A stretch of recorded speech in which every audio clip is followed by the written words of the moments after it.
Hi friends, இன்றைக்கி வந்து கழுதைப்பால் விற்றுட்டு வந்தாங்க. குழந்தைகளுக்கு வாங்கி கொடுத்தா ரொம்ப நல்லது. சரி வாங்கலான்ட்டு வாங்குகிறோம். ஒரு சங்கு வந்து 100 ரூபாயம்மா.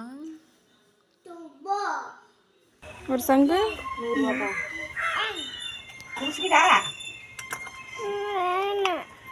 செலியை வந்து தூங்கிட்டு இருக்கிறான். அவங்களுக்கு பால் பட்டியில் ஊற்றி கொடுத்துடலாம். பால் குடிச்சிட்டான். கூட வேணா ஊற்றலாம். இவங்களுக்கு ஊற்றுன மாதிரியே இந்தாங்க சங்கு கூட வச்சு ஊற்றி விட்டுருங்க.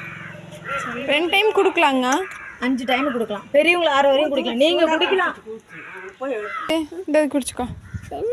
கழுதைப்பால் குடிச்சுக்கோ சாமி. நீயே குடிச்சுக்குவீன்னு சொன்னியல்லா. அப்பல கொஞ்சம் குடிச்சிட்டு இதையும் குடிச்சுக்கோ. குடிச்சுக்கோ. கொஞ்சம் பால் குடித்தா குழந்தைகளுக்கு வந்து ஜீரண சக்தி நல்லா இருக்கும். நல்லா இருக்குதா?